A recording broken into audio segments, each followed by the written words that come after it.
Welcome to the Veritas Forum, engaging university students and faculty in discussions about life's hardest questions and the relevance of Jesus Christ to all of life.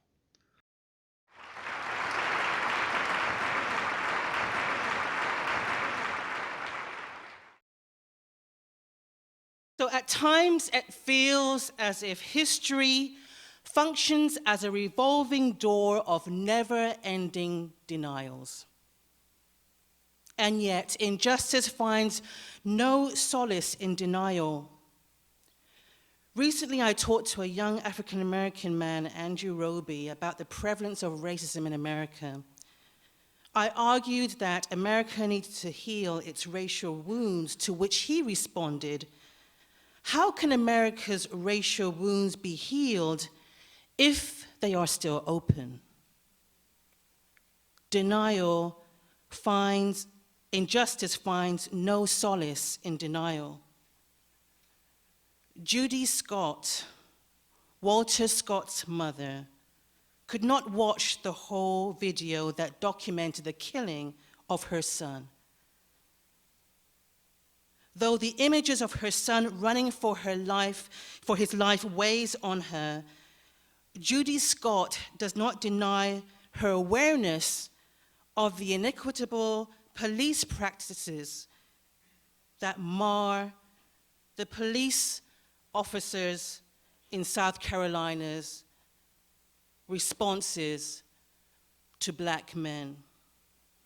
She is aware of racial profiling. Nor does she deny her Christian faith. Judy Scott believes that the young Dominican who filmed the murder of her son, Fidene Santana, was guided by God to capture the horrific scenes surrounding the death of her son. Injustice finds no solace in denial. Mr. Santana added another perspective to the events surrounding the death of Walter Scott. According to Adam Whitnell of The Independent, Scott maintained that, quote, Santana only came forward when the police's versions of events that Mr. Scott had seized control of the officer's taser appeared in the media, unquote. Injustice finds no solace in denial. And as Walter Scott's girlfriend grieves the death of her fiancé, she does not hide her tears, her anger, her anguish. Injustice finds no solace in denial. Channeling the sittings in the civil rights era, members of the Black Brunch will continue to make their voices heard as they conduct a modern-day sit-in in restaurants located in upscale neighborhoods, where they will sing liberation songs and read out the names of those who are victims of injustice. Injustice finds no solace in denial. Though still immersed in grief, Judy Scott's Walter's mother does not deny where her strength comes from. She refuses to let her rage rule her heart. And so she announces that, quote, because of the love of God, I feel forgiveness in my heart for the officer, unquote. She does not try to speak for anybody or everybody. Instead, she speaks for herself, even as she affirms her son as a gift, a valuable, precious gift to humanity. Judy Scott acknowledges that she wants justice to prevail, and she wants the officer to be tried and convicted for his crime. During an interview, Judy Scott, her friends and family sang a song by Reverend James Moore called I Will Trust the Lord. And in her living room, they sang, I'm gonna treat everybody right. To paraphrase these lines, I will trust in the Lord. Judy Scott and so many others will stay on the battlefield until everybody treat everybody right. It is my great pleasure and honor to introduce our two speakers, Dr. Andra Gillespie, Associate Professor of Political Science of Emory University, and our very own Dr. Naila Nasir, the Department Chair and Associate Professor of African American Studies and African Diaspora Studies here at UC Berkeley. These accomplished scholars and specialists have kindly agreed to engage in a conversation about racial injustice in America and discuss how this issue interfaces with their experiences, outlook, beliefs, perspectives, and questions. I invite you to listen deeply as we, as a community of learners, will cultivate an environment of cultural humility by being open to the possibility that we have much to learn from one another. Please join me in welcoming our two esteemed scholars.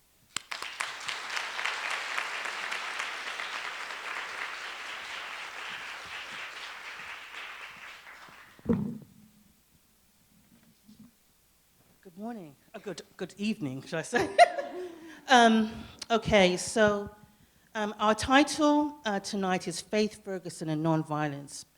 And before we launch into some of the meaty questions we have for the evening, I wanted to give the students here a chance to know you both a bit better and get a sense of who you are as people. So let me start with you, Andrea. Can you give us a brief sketch of your personal story, both in terms of your faith and in terms of your experience of being an African-American woman living in America in 2015? Well, thank you for having me here. I'm actually really happy to be here. I grew up on the East Coast. I grew up in Richmond, Virginia, and I see one of my high school classmates who's a regional director for InterVarsity over there on the other side of the room. And so she could tell you a lot about what I was like at 14. But I grew up in a somewhat Christian family. My mother was a strong believer who came to faith when I was a baby. My father's somewhat, I guess, lukewarm, and I would say that I would describe him as having fallen away from his faith at this stage in his life.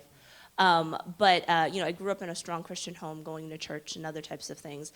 My mother led me to have a personal faith in Christ when I was a really young child. And so that may be some people's experiences here. But even when you grow up in a Christian household, you have to make a decision for yourself to follow Christ. And so there were pivotal moments in my life, both in high school and in college, where I grew in my understanding of faith because intellectually I was growing into that capacity, and I could make really conscious decisions to follow Christ. So my faith is my own. It's not something that I was raised in. It's something that I actively choose to be a part of.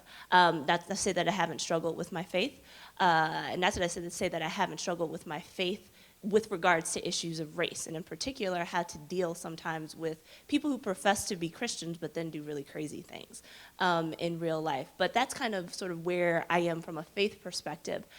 In terms of sort of my cognizance of race, I started to think about race probably as a small child. I have this theory, and I'm not a developmental psychologist, but my hunch is by watching members of my family that usually I think black children figure this out by the time they're about 4 years old, that they look a little different. And that usually manifests itself in some sometimes troubling ways, and it's parents' responsibility to help affirm people in their identity as young children. I didn't think about race. I thought a lot about trying to assimilate as a teenager. And when I got to college, I was kind of on that path, and it was classes that I took that really kind of struck me to think about race in really critical ways. And so all of a sudden, I found myself shifting my focus in political science away from international politics toward race and politics in the United States. So I've been on that path ever since, and doors opened up for me to pursue graduate studies in political science, where I focused on race, ethnicity, and equality, and it's been really fruitful for me. And I think probably my academic work helps me to process what it's like to be black in America. And so I'm always thinking about research questions that typically relate to my experiences and also the experiences of people around me. Thank you. And you, Naila?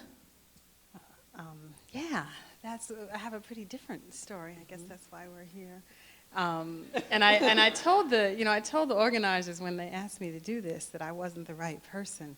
And I said that because one of the first things they asked me to do was identify myself with respect to a religious community, and I said, I can't really do that. And in part because that part has been pretty personal for me. So I'm just going to invite you all into that space where I am, and we'll kind of go from there. So I'll follow your model, Andra, and start with the kind of narrative around my faith. I did not grow up in a religious family at all. I grew up in a very, very secular, working class family here in the Bay Area. I started wrestling with ideas around faith and religion in my early 20s. Yeah, my early to mid 20s, when I felt like there were many experiences I was having in the world as a young person and as a young woman that didn't fully make sense just from a kind of secular perspective, right? Where you start to feel like this can't be all there is to this. Mm-hmm. And at that time, I liked how you talked about it being a really conscious journey, because it was and is a really conscious journey for me, where I decided I wanted to find a faith tradition. And I kind of shopped around like you'd shop around for anything. You know, I went to churches and mosques, and I don't think I went to any synagogues, but I explored lots and lots of things and lots of versions of lots of things, and really let myself be kind of open to where I was being led. And a couple of years into that, I became Muslim and changed my name, covered my hair, and was a very staunch member of a Muslim community for many, many years. And then it started not to fit for me, which is a part that I don't think I've ever talked about publicly. I think there are people that know me, and when I was first on the job market as an assistant professor with my hair covered, like all kind of staunchly orthodox, and really at that time super unapologetic about it. It was just, you know, a part of who I was and how I carried myself in the world, and I loved it. I loved the comfort, and for me, what I loved about Islam was knowing that you were doing the right thing, knowing that you had these set of things you could do, and if you did that, you and God were all right. I also really appreciated the idea that every time you make salat, every time you make prayer, you start clean. I was like, oh, thank goodness. And so the notions of kind of forgiveness were really important to me. In any case, there was a point where that didn't fit for me, and I'm still kind of wrestling with that, struggling with that, and am at a place of peace around my personal connection to God and having really come through Islam to develop that relationship. So we'll probably talk more about that as we continue, and what that means for how I carry myself in the world. As I said, I grew up working class, African-American family in the Bay Area, and was conscious of race as long as I can remember. I went to a high school that was heavily tracked, where, like many high schools, the white and Asian students were in the higher tracks, and the Black and Latino students were in the lower tracks, the kind of remedial courses. And I questioned that, and it didn't make sense to me. And I began very early reading about that and thinking about that. I came here for undergrad and was able to take courses in African American studies here that really developed my ability to talk about it, to have the discourse, to have the language to think and talk about race, and then went on to a PhD in educational psychology at UCLA, where, again, my focus was looking at issues of culture, cognition, and race, and that's the work that I do today. A lot of the work that I do is in schools. My last book was titled Racialized Identities. It's about how kids develop a sense of themselves as African American students, and both the African American and the student part of that develop simultaneously in relation to each other. And it's also about the ways that school environments in particular provide opportunities for identity development. So not just about the identities people bring into spaces, but the way that spaces tell us who we are or give us options for who we are. Wonderful. Exactly 8 months ago, Michael Brown was shot by a policeman in Ferguson, Missouri, an event that reignited both a local struggle and a national and international conversation about a range of issues. So again, Andra, as a political scientist, do you think we have been seeing something new in the past 8 months? Or have the events in Ferguson and the death of Eric Garner in New York, among others, simply served to highlight an ongoing problem? Well, racial brutality has been going on for years, and so I can be struck by being in graduate school 15 years ago and reading in Hazel Carby's class, accounts of police brutality situations in 1895 in New York. And so that really helped to put some perspective. So at the time, it was just off of the heels of some other very high-profile police brutality cases. So we could look at the sexual assault of Abner Louima, and the murder of Amadou Diallo. And so similar types of situations where the force that was being met for an unarmed black man just didn't merit at all. Like there was no reason for Diallo to have been shot 40 times. And so we're looking at these situations and processing it at the same time. You sort of realize that this has been a long, ongoing problem, and it hits at certain moments when certain cases get a lot of publicity. I think a lot of cases have gotten publicity now. I think it's in part because we're in the Obama era, but I also think it's in part because technology has changed and people have taken photographs and videotapes. So whether it's Oscar Grant here or whether it's Walter Scott in South Carolina, there's now this video tape sort of evidence that suggests that things that people of color, particularly Black and Latino people, have been saying about police brutality for years have not been made up. And this fits a longer narrative. So we could go back to the founding of the United States. I happen to be from Virginia, and I went to the University of Virginia, where Thomas Jefferson founded the place, and I refer to him as Mr. Jefferson like everybody else does. But Mr. Jefferson had a slave mistress, and it wasn't until there was DNA evidence that was actually publicly acknowledged. So it was 1998. So there have been stories for years about the fact that this had happened, but one of the reasons why historians wouldn't believe it, aside from the fact that they just didn't want to believe it, was because they discounted the oral traditions of African Americans who didn't necessarily always have a literate culture to be able to pass those stories around. And so because it was being passed through an oral tradition and not a written tradition, and the written tradition said this didn't happen, people took the written tradition over the oral tradition. And this just reflects people's own cultural biases and predispositions. So what we're seeing now is the sort of reckoning with truth and reality in ways that we haven't had a chance to see before. And so now people are saying, look, Black people weren't making this stuff up. You've seen videotape of people saying, I can't breathe, and they die, and then police officers get off and are not held accountable for having killed them. Or you can see somebody making up stories about this guy was getting ready to tase me, and there's videotape evidence to say that he was running away from that situation. There's still gonna be people who are gonna come up with excuses about this, who are still gonna be sort of, recalcitrant in their, just refusal to accept situations. But as we continue to see more and more evidence like this is really going to force people to have the conversation and to come to grips with the fact that these things are real and that they've happened all the time. Nayela, you have done a great amount of research on educational disparity and inequity. To what extent do you think our school systems are creating or exacerbating the problems highlighted by Ferguson? Yeah, it's a good question.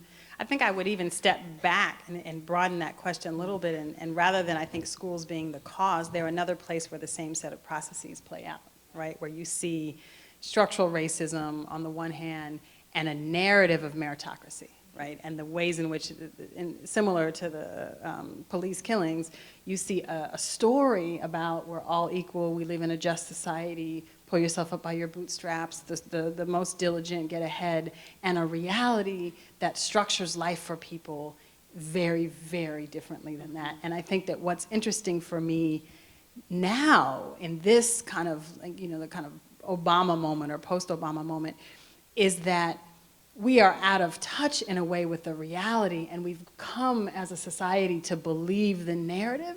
And that's why these videos are so shocking to us, because we actually want to believe, we collectively want to believe that things are better, that things are different, that racism doesn't exist. And we've convinced ourselves to some degree that that's true, which is why I think when the videos come out, it's like, well, then why was he running away? Or you see the ways people try to hold on to the narratives that the evidence are showing just don't make sense. I think the other connection for me is between issues of discipline in school and the kind of extreme police violence that we've seen so much of this year in particular, but as a part of a long historical continuum.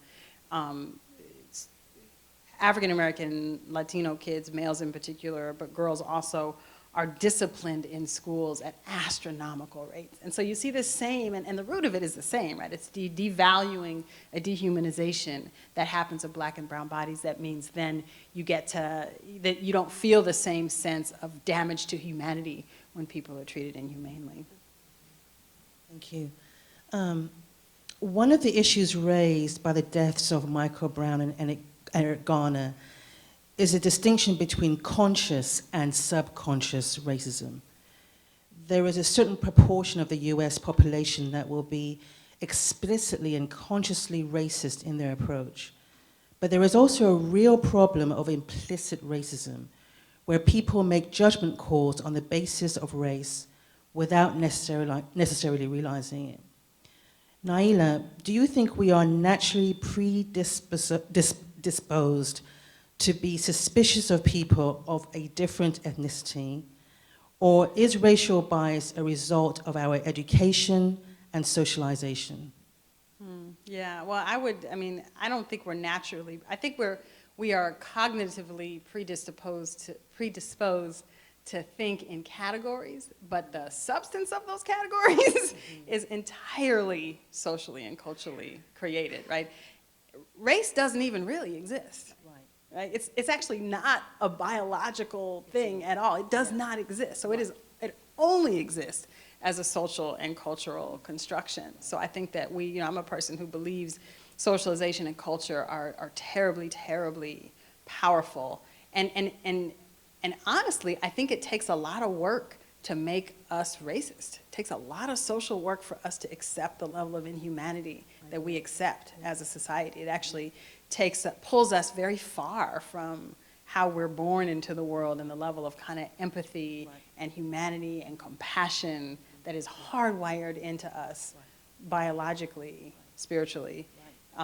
And so I think that the place that we are now really speaks to how the structures in our society have conditioned us to accept levels of inhumanity and the everydayness of that. Yes. The fact that we can accept that some people don't have health care. Right. That we can accept in the society that there are people who are homeless. Yeah. And we walk past them every day and it's okay. But that's inhumane. Yeah. Andra, do you think we have a natural tendency to discriminate based on factors including ethnicity? If so, how does this square with the Christian belief that all people are made in God's likeness?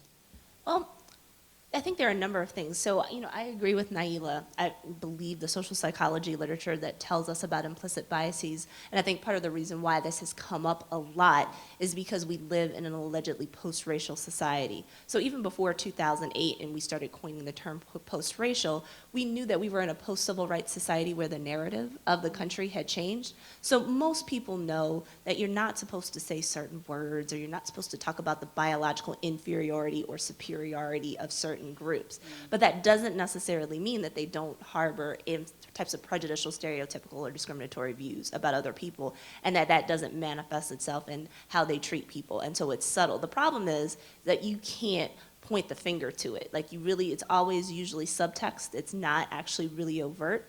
And so because of that, we spend a lot of time debating this in American society. So, if we think about laws, certain narratives that you've probably heard in political discourse about what to do about residual racism and things that remain entrenched in American society, there's a camp of people who say, well, we took care of everything we could take care of with the Civil Rights Acts in the mid-1960s. So whatever the Voting Rights Act and the Civil Rights Act and the Fair Housing Act couldn't take care of, that's individual stuff, and we really can't legislate morality in this situation.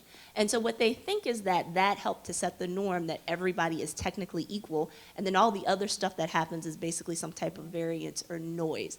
That's the part that I disagree with, because in part, some of those institutions that were created long before the mid-1960s still work and operate and affect each and every one of our lives and help privilege some people and disadvantage other people. And oftentimes in our public policy discourse, we refuse to acknowledge that. And as long as we refuse to acknowledge that, these groupings are going to matter. And so we don't address that situation. And I think also in particular legally, when people are looking for, so if you want to look at the reason why certain parts of the Ferguson case are not going to be subject to civil rights prosecution, for instance. It's in part because the types of patterns that legally people are looking for have to be like extremely overt. So Darren Wilson would have basically had to have been a card-carrying member of the Ku Klux Klan with his hood in the closet for him to have been brought up on federal civil rights charges. That's the kind of stuff that we have a hard time kind of conceptualizing because we don't want to talk about stuff. And so because we don't want to talk about stuff, we don't get over it. And I think that relates to a larger spiritual issue that I think sometimes we have a harder time dealing with. So we're all God's creation. God made all of us equal. But we also live in a fallen world, and so we also have inherited a very sinful nature. And so because we've inherited a sinful nature, we're prone to do stupid and selfish things. And I think racism is sort of, in many instances, the height of selfishness. You're trying to hold goods, power, and services for yourself or for people like you, if you've decided that an alliance with people who look like you is okay. And so I firmly believe and affirm the notion of attacking structure.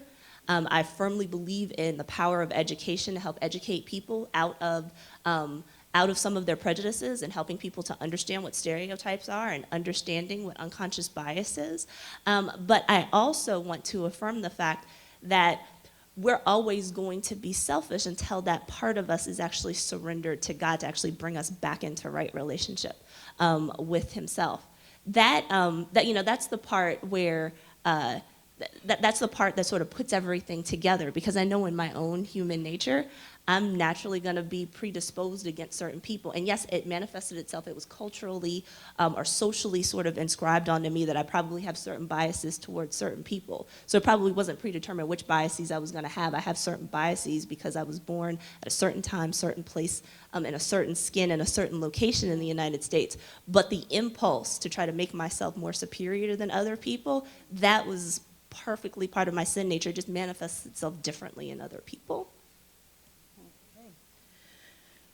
Christianity in America has a mixed history when it comes to questions of race. On the one hand, many church leaders and self-professed Christians were part of the machine of racism and felt no tension between their Christian beliefs and their ownership of slaves or oppression of African Americans. On the other hand, the civil rights movement in America followed the abolitionist movement in Britain by being a strongly religiously motivated movement led by convinced Christians who saw their campaign for justice as inextricably linked to their faith in Jesus. And today, studies show that African Americans are the most religiously affiliated ethnic group in America, and that more than 3/4 of African Americans identify as Christians with some sort of church affiliation. Andrea, why have Christians been prominent on both sides of the history of civil rights and racial equality in America? Well, the short answer is Christians do a really bad job of following Jesus. I mean, that's just the way it is. Especially in this country. I mean, so... It was actually really funny. A couple of years ago, I took an adult Sunday school class at my church that was about apologetics and sort of defending the faith. And 1 week was, how do you defend Christianity when Christianity has been sort of responsible for all kinds of drama in the world? So you can look at the Crusades, or you can look at slavery. And I remembered somebody raised their hand and said, how do we know that Christians were actually a part of that? And it was just like, oh, come on. Like seriously? And the lesson from that was, I remembered seeing her a couple weeks later in church as we were coming back up from the communion line. I rolled my eyes at her, and God convicted me of, you got to show love to her even though you think she's stupid. So I thought about that. I mean, that was just, and even kind of sometimes when I see her at church today, I still have to remember, you must show love and all of those kinds of things. It was really, really hard. So, oftentimes we conflate our own cultural biases with Christianity and try to rationalize what we do culturally as saying that it has the imprimatur of God on it instead of actually checking with God to see what He thinks. And so as a result of it, there are people who think that well, because it looks okay or everybody else around me is doing it, that therefore God must have said it was okay. And here in the United States, if it's marginally successful in the short term, then it must actually have the blessing of God upon it, because we made a lot of money off of it. So yeah, I think that we have to be careful about this. And many times people were just taking their own self-interest and then saying that their self-interest was actually God's interest. And we really have to interrogate that and challenge it. And there are certain things, I'm not talking about slavery, I'm not talking about the Crusades. There are certain things where I think people are entitled to their own opinions and to their own preferences on these types of things, and they're interested in their own perspective. And so you could understand where people's self-interest kind of comes in. What I want people to do is to just say, this is my self-interest. Like, I don't need you to say, I oppose a 39% marginal tax rate because Jesus said that taxation was bad, because Jesus did not say that, right? Your bank account says, I don't want to pay that extra 4%. And I'm okay with that. I'm just going to disagree with you on that. And so as long as we understand that, instead of actually trying to sort of impute some type of righteousness onto it, you know, I'm okay with it. But so often, we don't. And that's where this becomes really problematic. And I think that that ends up undermining the testimony of Christians in the public space. Yeah. Can I? Hey, right? Before we turn to the Yes, next. please, yeah. I want to add to that, because I feel like you hit on something really, really important, and a really important distinction that is true with respect to Christianity, but is true with respect to religion and almost any ideology as well. That there's that we are, what we're naturally disposed to do is rationalize, right? And that's where I think I would say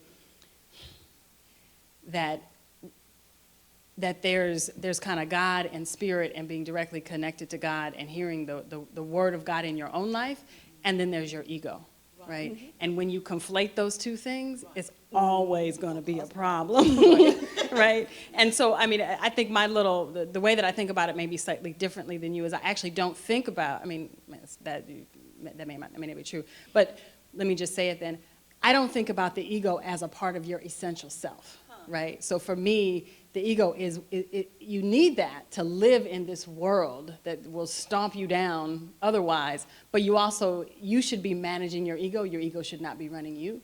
And that for me is a part of the spiritual work, so that your kind of spiritual muscle, your spiritual self is stronger than the ego that wants to act in a way that is selfish, that puts other people down, that leaves you on top, and that you can recognize when that is happening internally, so you can pull yourself back to the point where you can say, well, this is actually just because I have a self-interest in this situation. And that for me connects with these issues of race, because what happens, I mean, I was in I say too much, is the camera's on, huh? See none of my colleagues in the room. I was in a faculty meeting the other day where it was clear that there were some things being expressed that were about a personal agenda, but they got wrapped in, well, I just think this is better for the collective good. Well, that's actually not true. And I just need to know you can recognize the difference. But yeah. See, I get in trouble because I'll tell somebody that's your agenda, and they'll be like, you shouldn't have said that. Right. Well, what I will say is that Scripture is not in denial of the messiness of our humanity. And I think that so often those of us who call ourselves Christians are not really often willing to engage with that messiness. Naila, you came from a Muslim background, and Islam represents the second largest religious affiliation of African Americans. How do you see the relationship between Islam and race in America today? Yeah, I think it's a long, deep relationship. I mean, many people came to Orthodox Islam in this country through the Nation of Islam, right, which was very much a political and social movement that has its own kind of long history, and people were drawn to it in part because there's a little theology mixed in there, but there was a lot of strength and standing up to the system and developing an ideology and an identity that was in counter and opposition to a racist system, and being able to say black people are okay just as we are. And that was, I think, one of the gifts that the Nation of Islam gave the nation. And then there was a point where Elijah Muhammad died, and his son converted the Nation of Islam followers into Orthodox Islam. And so I think Islam has long been in the black community seen as and taking action as a kind of radical black self-love organization. And I think African American Muslims kind of come through and draw on that tradition to be unapologetically who you are. I think that, post 9/11, the world is a different place for Muslims in this country. And that has happened in some ways instantly and in some ways gradually, that if you just attend to the images of Muslims in the public media, they are images of terrorists. And that has been reinforced again and again and again.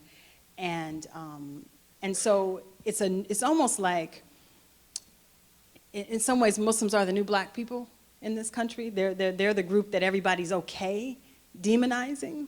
And it's not, and it goes kind of unquestioned, unexamined, undiscussed. And so I think it's something that we deal with on this campus in major ways, and all that controversy over Bill Maher graduation, and it's something that we are in the midst of dealing with as a society, and it's a little terrifying. I think it's a terrifying moment. I love how you're sort of modifying the whole notion of terror, that who's really being terrorized. I mean, even to think about that, I can't remember what state it was, the young Muslim couple that was killed yeah. supposedly over a parking space, Right. and the way that got spun in the Yes. media, and the way that the parts of it that were about ethnicity and religion Yeah. did not become a part of the mainstream story. No. And in fact, the incident itself, which speaks to this power of technology, didn't get on the mainstream media's lens until it went crazy on Twitter. Right. And so, similar to the ways in which we don't call police violence racialized, we don't call terrorism against Muslims racialized either. Yeah, very good point. Very good point.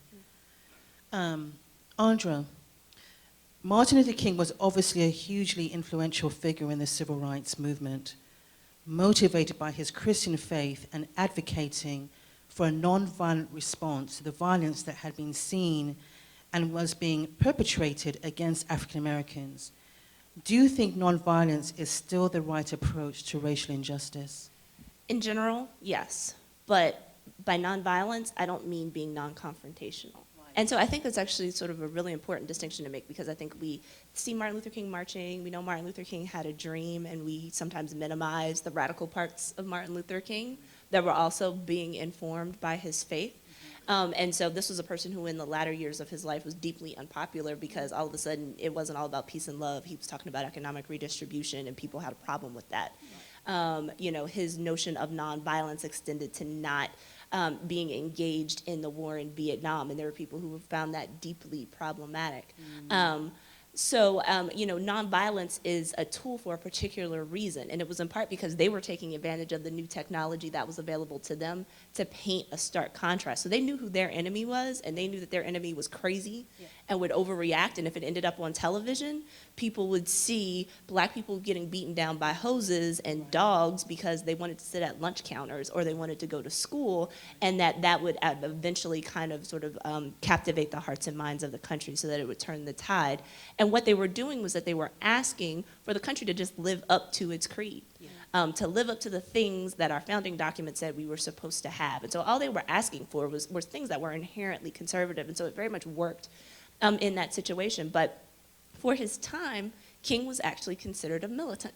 And he was considered a militant relative to older African-American leaders who wanted to play brokerage politics and go behind the scenes and promote incremental change. So they were hoping to do things slowly, kind of behind the scenes, and not upset the boat, and then eventually, blacks and whites would be equal in the South. And people just kind of got a little impatient for that, and so you can understand why. when people started to talk about, it's not nonviolence versus violence, it's nonviolence versus self-defense. So I think, we have this image in our head about who the Panthers were, and so, what they were talking about was not necessarily violence for the sake of violence. They were talking about self-defense. And so it's understandable, sort of that particular perspective, but I think for us today, confrontation actually has to be an important part of it. So it's the idea that you just don't let sleeping dogs lie, that you don't just let open wounds sit and fester, or you don't pretend that the stuff isn't there. You have to call things out. And so in many instances, sort of the biblical principle there is kind of confession, right? So when we're in denial, we're not confessing things. And when we're not confessing things, then God can't work. So remember, it says, if we confess our sins, God is faithful and just to forgive us our sins and to cleanse us from all unrighteousness. But it's the moment of confession. It's not you trying to clean it up. It's you saying, I messed up. I can't fix this. So God, what you did at the cross of Calvary can fix this situation. So I'm letting you take over this to help fix this. And so when I think about what needs to happen in this country in order for us to truly move toward racial reconciliation, the first thing that has to happen is that there has to be an acknowledgement of all of the stuff that went badly. And so I think people are usually kind of like, okay, we'll acknowledge that slavery was bad, and we'll acknowledge that Jim Crow was bad, or we'll acknowledge that internment was bad. We don't really want to acknowledge that removing Native Americans from their lands was bad. We don't want to talk about microaggressions. There are all kinds of things we don't want to talk about. Well, those things that we don't talk about, that's the stuff that festers, and that's the stuff that usually ends up manifesting itself in riots. And so if you don't talk about it, then we're dooming ourselves to having this cyclical problem of racial profiling or whatever other racial inequality issue that we're gonna have. So if we don't deal with this now, the same way I could tell you about Amadou Diallo and Abner Louima when I was your age, 15, 20 years from now, it's gonna be somebody else.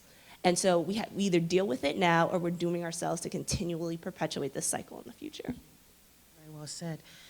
Naila, speaking of nonviolence, do you feel unique pressure not only as an African American but also as someone with a Muslim background to prove yourself to be a peaceful person?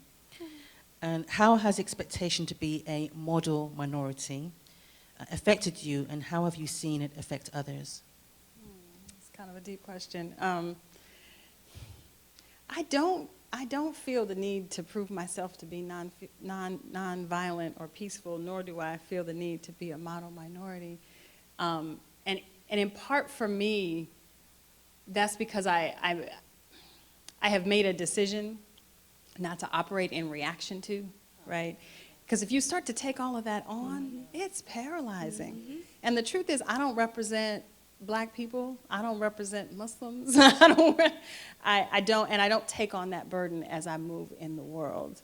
And for me, there's a freedom in that, and not the kind of freedom. What is the actress that made those silly comments about not being Black? Oh, Raven-Symoné? Raven-Symoné. Not in a Raven-Symoné kind of way, where you just deny membership just because it's uncomfortable, but in an unapologetic way where you say, yes, this is part of who I am. I have a dedication to my people of all kinds, all of my kinds of people, and I have a dedication to all oppressed people.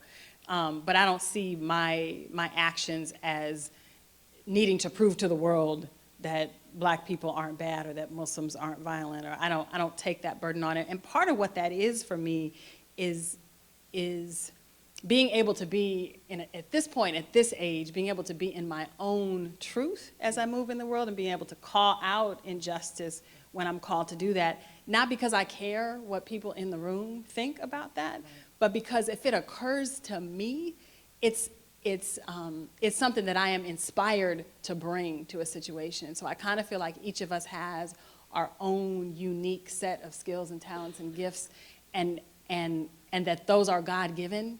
And so your job is to develop those, to be in tune with those, to use them in the world, because the way that you fail to fulfill your kind of covenant with God or your agreement with God, your implicit agreement with God, is not to do that, right? Is to deny your voice, is to silence yourself, is to conform, is to be what other people want you to be, is to pretend to be what you're not. Like, you are who you are exactly because that's what you're supposed to be, and that's the unique thing you bring to the world. You're not bringing the thing, Destiny and I have a different thing we bring to the world. You and I have a different gift to give. I can't be running around trying to give your gift. That don't make no sense. And it leads you to get wrapped up in these ego things around how are people seeing me, how are people perceiving me, do they think I'm smart enough, do they think I'm good enough, and that's always a losing, if that's the road you're going down, that's always a losing battle. For me, the questions are more about, am I fulfilling my mission? If I have a passion for justice, for equality, for seeing, I think one of my personal missions is creating healing spaces for people, right? And so that's the spirit with which I come to my work as department chair, the spirit with which I come to my work as a faculty member. So my metric is, am I doing that? Whether people see that or acknowledge it, or whether it gains me, accolades or not, that's not the set of issues that I'm most deeply concerned with. Well, you're living in freedom then, right? Okay. When I remember. Well, you remember. Just keeping it real, right? Keeping it real. Okay, so what can students here tonight do, both now and in their future careers, to make a difference to racial equality in the U.S.? And this is to both of you, whoever wants to start first. Well, I guess I'll start. The first thing is take advantage of your education. Take advantage of the fact that you're here. Take advantage of the fact that there are great people who are studying these things and then teaching from them. Numbers of people. You can look at Naila, you can look at colleagues in her department. There are colleagues in African American studies and educational studies and political science who I know deeply care about and study these issues. This is the time for you to learn about those types of things. Like when I heard Raven Simone's comment, my first reaction was, oh, poor baby needs to go to college. I was like, little Olivia from the Cosby Show needs to take a couple classes so that she can understand. Like, I understood the impulse of what she was trying to say, but she's not articulating it well because she hasn't been trained to have the vocabulary to be able to talk about and to process those types of issues. And so this is a real privilege that you have. And so take that privilege, and then you can take what you have learned and then share that with your friends and with your family, and then one day, with your children, to actually sort of help them to be able to access that. The other thing that I would tell people is to really kind of self-examine themselves and really come to grips with people's biases, because everybody has them. We've all kind of had them culturally inscribed on us. And so understanding them is actually what's power. The reason why subconscious biases work is because they go unexamined. When you examine them and you actually make them conscious, then you're like, oh, I shouldn't think that. That's actually like, that's a biased or discriminatory thought. And so you'll likely behave accordingly. And then I know this is actually really, really hard. And sometimes there's more subtle ways to do it, and sometimes there are explicit ways to do it. But when people say and do stupid things around you, lovingly call them out on it. I've been with people who started to make comments like, ooh, we're in a bad neighborhood, and basically all I saw was brown people. And yes, and so you could look socioeconomically, but so just because it's poor doesn't mean it's a bad neighborhood. So my reaction to that situation is not to give somebody a lecture and harangue them about how racist they are, but to say, looks fine to me. To see if they kind of start to update sort of like their thinking and their language, and also learn to listen. I think especially in communities of color, there's a tendency to focus on the oppression of one's own group without putting it in a global context. And so there are people in other countries who look like you or don't look like you who are going through the same types of systemic types of oppression. And so it's always helpful to kind of know that and to be cognizant of it. And then if you feel so called to actually make this your life's career, then go forward knowing that there will be people who support you in doing that. Yeah, I guess I would. I think she said all the good things, so I'm just gonna, that's what happens when you go second behind brilliant people. One of my philosophies never to do. But I guess I would just add that having a life and a career that's dedicated to pushing back against racial injustice is a little bit like, that metaphor of the guy that's walking on the beach and the beach is covered in jellyfish, right? And the jellyfish are going to die because they're all on the beach, and he's picking up one after the other and throwing it in the water and throwing it in the water. And, the person that's with him says, you do realize that most of these jellyfish are going to die, that you're only saving like a few of them. How do you have any illusion that this work that you're doing matters? And the guy says, well, it mattered to that jellyfish, as he throws one in. I think it's kind of like that, you know, where the problems are so vast, they're so huge, they're so overwhelming that you have to kind of measure your success in smaller, more micro ways. You're not going to change this whole system of oppression that's been developed and continues to perpetuate, but you can change small pieces. You can create small spaces in the world that operate differently, and that has to be enough to kind of fulfill you. Otherwise, you can get lost in the despair, right? So I think that's the other part for me, is being connected to your sources of hope and joy and love, and dedicating yourself but not martyring yourself, right? That you have to be whole in order to do this kind of work, and kind of attending to that wholeness. Because I think sometimes we avoid getting whole and throw ourselves into the work, right? Because it allows us to not do the kind of introspection that you're talking about. So again, just recognizing when you're doing that. You know, it's like that when you have a big test and all of a sudden the biggest priority is to clean your house.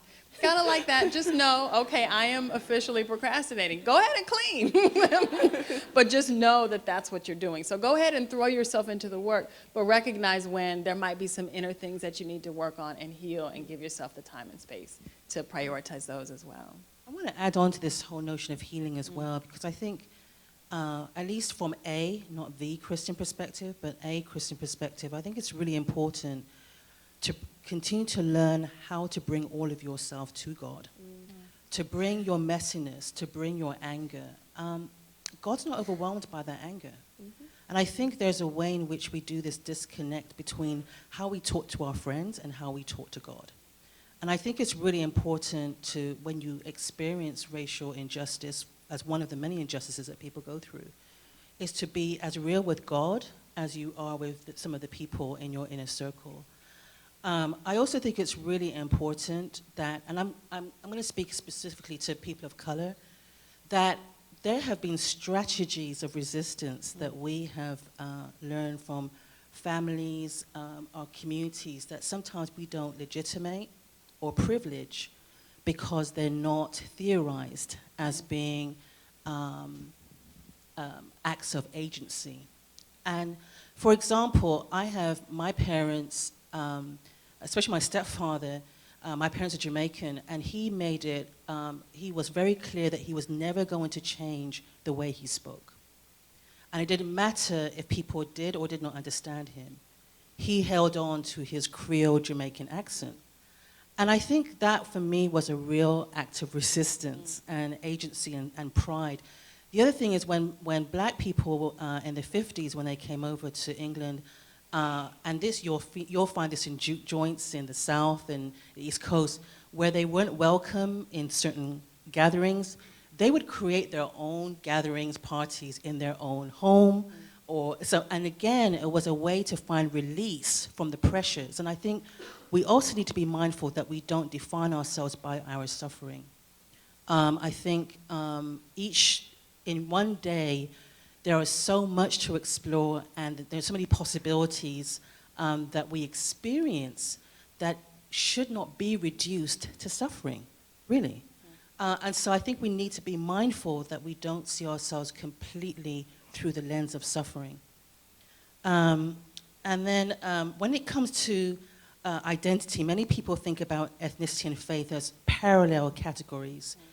Someone might say, my parents are African-American Christians, so I'm an African-American Christian. Or my parents are Indian-American Hindus, so I'm an Indian-American Hindu.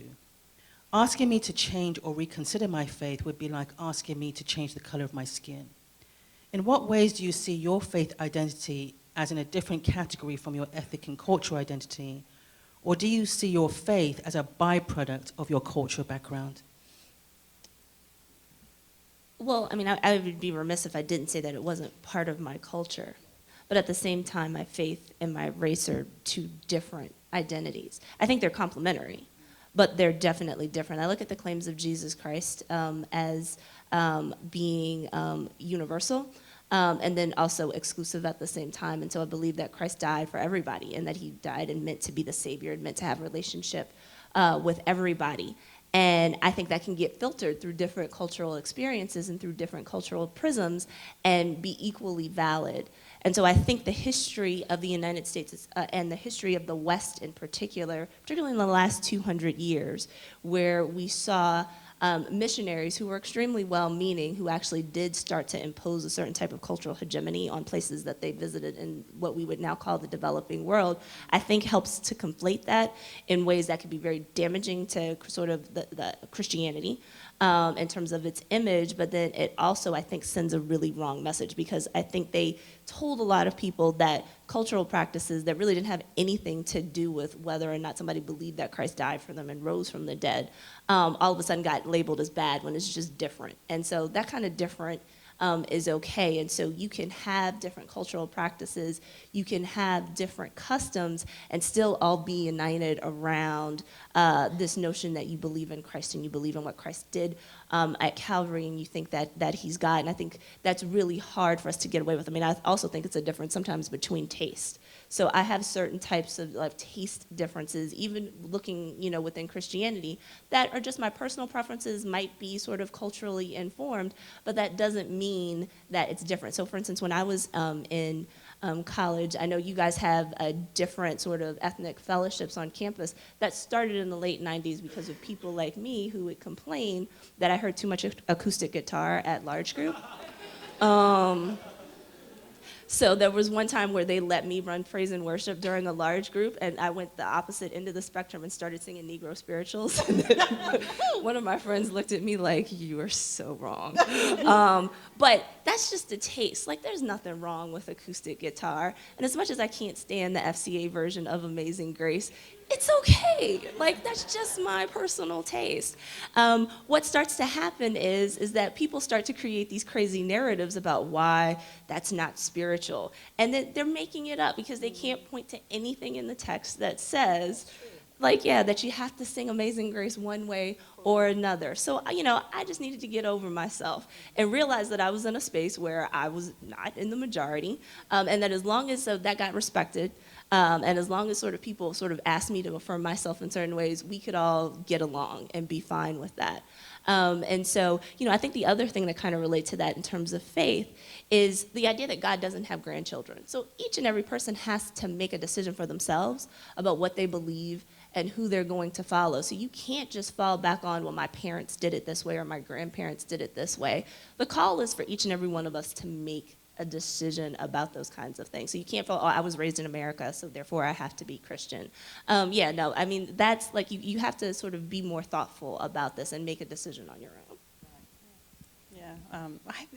I think about it a little bit differently, because obviously I don't have a religious tradition in the way of I grew up this way, and so this is a part of my cultural heritage. I always see myself as marginal to lots of communities, so I belong to lots of different spaces. Sometimes they overlap, sometimes they don't so well. So let me see if I can articulate this. The connection for me is that God uses your race or ethnicity to push you to grow in the ways that you need to grow, which is to say that my belief is we are here in human form, as spirits in human form, with the task to grow, to become more compassionate, to become more loving, to become more courageous, to become more accepting, to become more whole. And that one of the ways that we do that is here on earth, in this society, and in any society, you do it by facing hard things, right? The only way we ever grow, if you work out, your muscles get stronger when they face resistance. Your spirit gets stronger when you face hard things. Being a subjugated person, being a member of an oppressed group is a hard thing. God is using that to push you to grow, right? And so that's really more the way that I think about it. And that each of us, from whatever kind of cultural perspective or family, ethnic history that we come from, has particular kinds of challenges that are really at their core about helping us become bigger and wiser and more, so that when we leave this earth, when we leave this human form, we leave our spirits stronger than they were when we came here. And so I think that I study African American studies. I'm a believer in the importance of ethnicity, race, being a member of a cultural community. But from a spiritual perspective, it's just a part of one of the tools that is used to push us. We're going to move into Q&A.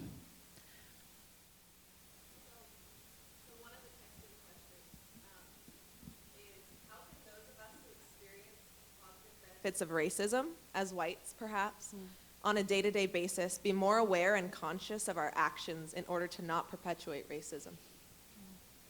Yeah, I'm not sure I believe there are that many positive aspects to racism. And here, I mean, I get that you get more stuff sometimes, and I guess that could be viewed as a positive thing. You get more stuff comes more easily.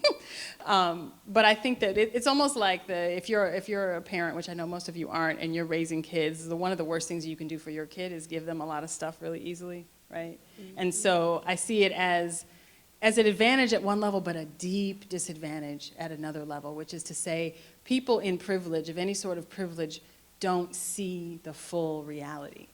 And so as a woman of color in the academy, I am privileged to be a faculty member. I don't deal with the reality of this campus in the way that you all do, right? That privileges me, and then my days might be a little easier moving through this place. But it disadvantages me, and then I then lose touch, right? And there's a lack of understanding and a blindness that provides. But I take the question in the spirit in which it was asked, which is what can you do? I think read, talk to people, be open to your assumptions being challenged. Know that we are all operating from a set of biases, and know that there are things you cannot see. Right. And when people tell you that they are there, know that you cannot see them, and yet they are there. Right? And I would argue, I would add to that, not necessarily argue, because I think sometimes the things that I've encountered is that when that other perspective gets presented, it gets discounted. Mm-hmm. And sometimes it gets discounted offhand without people really stopping to think and process whether or not that was a valid perspective. Right. So, so I mean, I think a lot of it is sometimes learning to kind of shut up and sit back and listen. And not necessarily feel the need to always have to take the lead in certain situations. And in fact, it is empowering for other people to liberate themselves. Yes. And so sometimes that doesn't always come through. And so sometimes when people are well-meaning and they intend to help, they end up offending in that space because they end up perpetuating that same type of privilege in certain spaces that are supposed to be liberatory. I have a dear elder who says, her daily prayer is, I pray I will never be unteachable. And I think one of the ways that, especially those who claim the Christian faith as their faith, God is a great teacher. And I think we don't ask Jesus for enough help. Help me to see a person through your eyes. Help me to listen to them through your ears. I do not know what to do, but my eyes are on you. I think it does take a certain humility to be able to realize that you can't see others from your own strength or own ego. We have to be quick to listen and slow to speak. It's a good idea to actually study how Jesus related to people. Go figure. I just think there's a lot of pondering and studying we have to do. And for many of us, we live in a very quick society and everything's like, so the idea of soaking in an idea or pondering is kind of a strange concept for many of us, because unless we can, say, watch a TV program, within a 24-hour period consistently, and then we're satisfied and then we move on, we're making choices about what we soak in and what we don't. So I think it'd be interesting to just ask Jesus and say, I don't know how to relate. and reveal those parts of me, the preferences, the prejudices that I do carry to the table. Let's just say you have it, we have it. And let's just be open to the possibility of being a teachable people. And I think it's also important to know that privilege, I think at the subtext of this, on the surface, it might have seemed obvious that we might have been talking about white people. But over dinner, met with some students, and somebody mentioned intersectionality, which means that people have multiple identities. And sometimes certain identities are privileged in certain spaces and not privileged in other spaces. So there may be times when it's some other identity that's getting privilege. So, if you're in a space of color and it's men talking more than women, that's a time where people might want to think about that. It could be class, it could be, lots of different types of situations. It could be faith. There could be lots of instances where some group has power and another group doesn't. So I wouldn't always make assumptions that, it's always certain people that are always privileged, because there are always instances where some people are privileged and some people aren't. It's just that usually there's some people who tend to be privileged more often than other groups are, and that's also an important thing to kind of keep in mind. I read something somewhere that somebody said a way, and this is specifically for white people, and this is a white woman saying this, for white people to understand, getting to know people of color, drive through a neighborhood during the daytime and not the nighttime. And I went, we're not a zoo. We're not to be sort of gawked at, as you're driving through, maybe with your feet on the pedal, so I thought, no, I think if I look at scripture again, I don't see one time where Jesus denied eating at somebody's home. We had a fabulous table fellowship, just talking, sharing ideas. I think there's a lot to be said to having meals with folk and sharing stories and really listening to one another. So I think that's an investment in time. And I know on a personal level, whenever I harden my heart to a group of people, I like what Naili said, especially around 9/11, there was a couple of, there's a terrorism against Muslims that was happening. And I was reading certain newspapers and I was just like, I felt my heart begin to harden. And I felt that and I went, you know what? I started to pray through being real with God, and I just said, I felt a sense to don't read those papers, because they're not helping you see the humanity, the fullness of the humanity of a certain group of people. So I just stopped doing it. It wasn't, and it's so insidious how it kind of creeps in, but I have to be open to my own messes of humanity, that even though I grew up with like 80% Muslim and Hindu and Sikhs in my neighborhood, my heart can still be hardened. So God tends to put me in places so I can learn how to love, but I have to learn how to love by engaging with folk and realizing I have a lot to learn from them. Another question? Y'all just killed it with that really long response. Thank you so much. That was really formative. I guess it's really hard to pick a question because y'all just killed it. I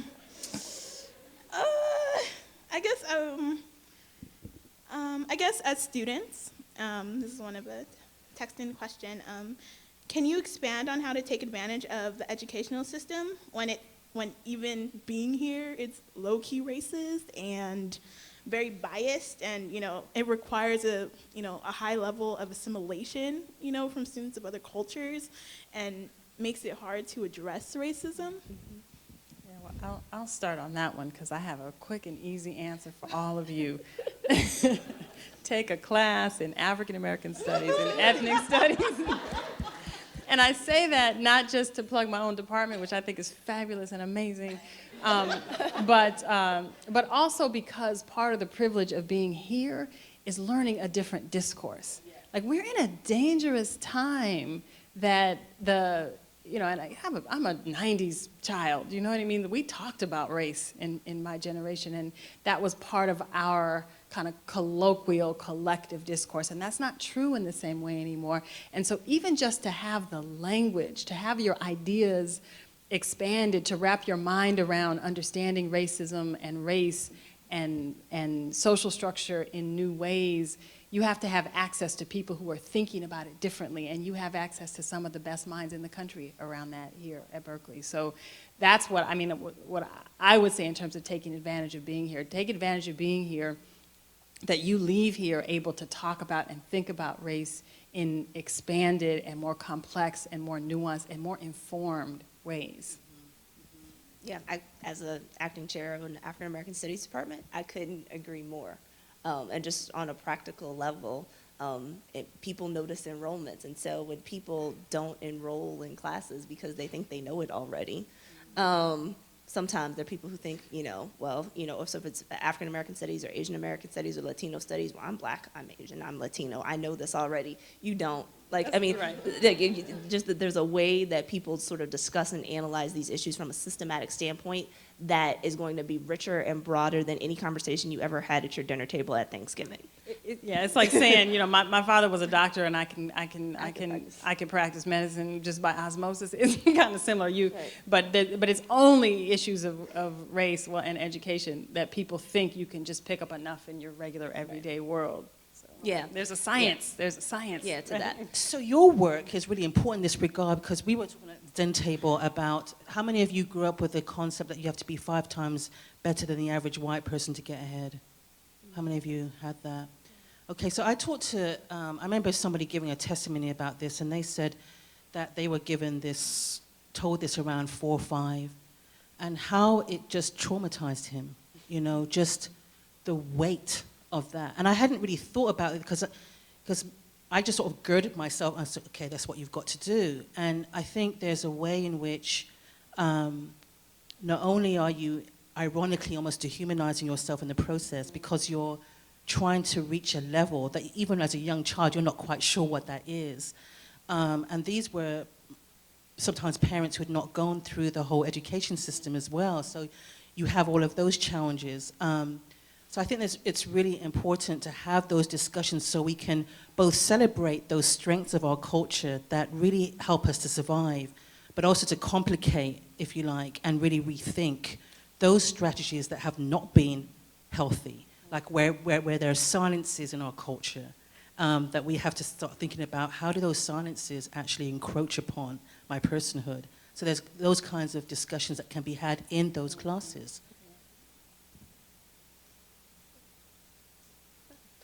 How do you respond to notions that Christianity is a white man's religion used to oppress and euthanize African American people?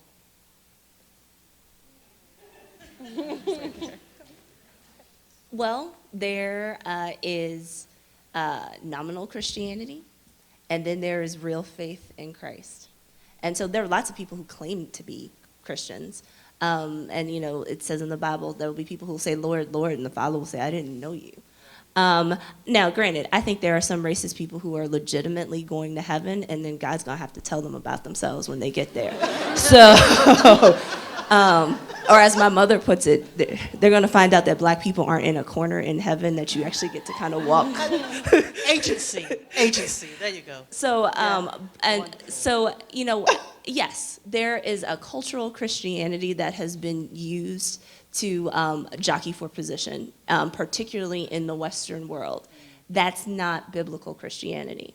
And so another saying of my mother is that Jesus has bad PR. And so every time a televangelist does something crazy, I'm just like, Jesus has bad PR. There's people and what they do, and then there is what Christ did for us at Calvary. And so there's that idea that I can't love my neighbor as myself. I really can't by myself. I can't not be racist or classist or have any other ism by myself. Like, I can try, and I can do pretty well, but I'm gonna screw up someplace. I can't juggle all the responsibilities that I have by myself. But Christ came to die for me, to restore me to a right relationship with himself, so that I could abide in him and so that he could give me the strength to walk through all of the stuff that I have to walk through. And so that is my relationship with God. So that's irrespective of what other crazy people might be doing in the next pew. And that's also different from what society does. And so as long as that relationship is straight, then I know that that's actually sort of what real Christianity is. It's not the cultural Christianity. It's not the political Christianity that we've seen so much. I mean, I could start naming names, but politicians who name the name of Christ and lie all the time, like on PolitiFact, like that's deeply problematic. That doesn't serve Christ well at all. But that also suggests that there's something in their personal relationship with Christ that they have to work on. So. I went to Ghana a couple of years ago, and there's a doorway, that's the door of no return, where slaves were, that was, after they went through those doors, they would never come back, as they were rammed into slave ships, of which some slave ships were actually called Jesus, just saying. But what was interesting was that there was a church on the site, and in the cellar of that church was where slaves were held. So you had, on the top, a worship arena where people would worship God, and then in the cellar, there were slaves were chained to one another, where there's very little light, where they sort of covered in their own excrement. And I think it's a really good physical symbol of the ways in which Christianity, as those who have sadly claimed Jesus as Lord, have appropriated Jesus as Lord to do atrocious acts. And I do think part of what we do need to do is acknowledge that. We just need to continue to acknowledge it and say, it happened and it was real, and we've abused this gospel for selfish interests, for political reasons. Again, Scripture's not in denial of that. I would go so far as to say, there's liberation theologists who say that Jesus was a revolutionary. He was and he wasn't. That he was a peacemaker. He was and he wasn't. I think in terms of Lecrae, the Christian hip-hop artist, he was an anomaly. And he doesn't fit well with anybody's thinking. Because every time you say, Jesus was this, Jesus will go, actually, I'm going to talk to this person. So deal with that. Or Jesus said this, he went, actually, there's this. Messy, very complicated. But sadly, it's why sometimes I think, God, what's your wisdom of having this word? Because honestly, it can be so appropriated to really hurt people, to wound people, to malign people. And yet, for me, it's incredibly liberating, and for so many other people, but I live with that tension, very much so. And I think you could, I know the question was about Christianity, but I'm feeling as a non-Christian in the room, I want to create the space for other ideas. I guess I would just expand what you all are saying. And, I believe in all of the prophets, right? And yes. So what Muhammad brought, what Jesus brought, what Buddha brought, and that message, that fundamental message is the same in each case. What people do with that message, kind of as soon as the body is cold, is try to make the message about the person and not about all of this ways in which God sends people to help us come closer, right? To keep us from kind of spinning out into the world of our own egos and our own greed, and that message is kind of consistent across prophets. Thank you for sharing that. Another question from text is, why do you think that society emphasizes that African Americans must remain nonviolent, but the perpetrators of police brutality are justified in their violence against Black bodies? What social factors promote this double standard, and how do we internalize this double standard? Ooh. Okay, so that just goes back to long history, where stereotypes about Blacks have long been that they were brutish, hard to control, needed to be corralled. And so the notion of the Black body, especially the Black male body, as a brutish body has been one that's long kind of been there. And so the idea that Black bodies need to be corralled, the idea that people can't control 5-year-old kids who are misbehaving because they're Black, so they're super bad. Even when Darren Wilson referred to Michael Brown as Hulk Hogan, and I felt like a 5-year-old, I was like, you're 6'4" and 220, whatever. Those kinds of things. But the fact that he could get away with saying that was because that trope has been around for years, generations.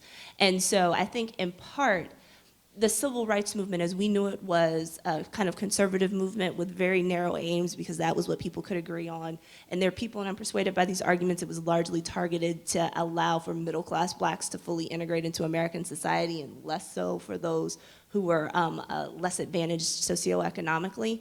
And so there was very much a politics of respectability element that was going on there.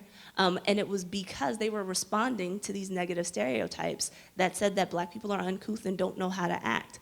But we refuse to see the instances where other people behave the same way because it's human, right? So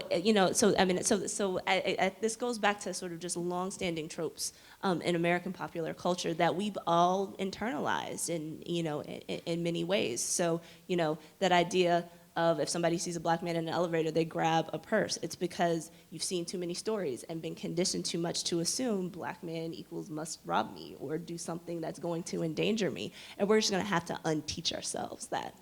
I mean, this is what I love about the Nation of Islam theology, right? The idea that because part of what they did is just turn that on its head. No, white people are devils, blue-eyed devils. Right? And on the one hand, we know that's not okay.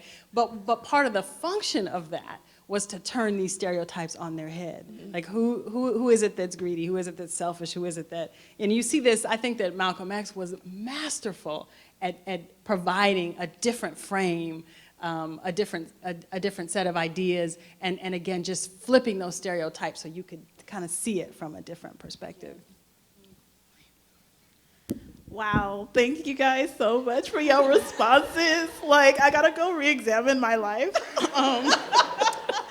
So this is the last question of the night. Professor Nasir, you mentioned that race doesn't really exist. Do you care to expand and conclude in the same time with, I mean, this is open for everyone, but, low-key conclude? Yeah, I think what I meant by that, what I had in the back of my head was the kind of scientific evidence that race is not a real thing. Like even the American Anthropological Association in like the late 90s put out a statement to say race as a biological characteristic doesn't exist. It does exist as a social construction. It's a very powerful social construction. So I don't mean to, I'm not pushing towards a colorblind, like if we just pretend it's not there, it won't be there. It's kind of like, it makes me think about young children, that when they cover their eyes, they think you can't see them. It doesn't quite work that way. We are still here. Race is still here operating, but it operates as a social construction, but a social construction with a long and powerful history that will not be easily undone. Can you join me in applauding these two brilliant scholars and their insights and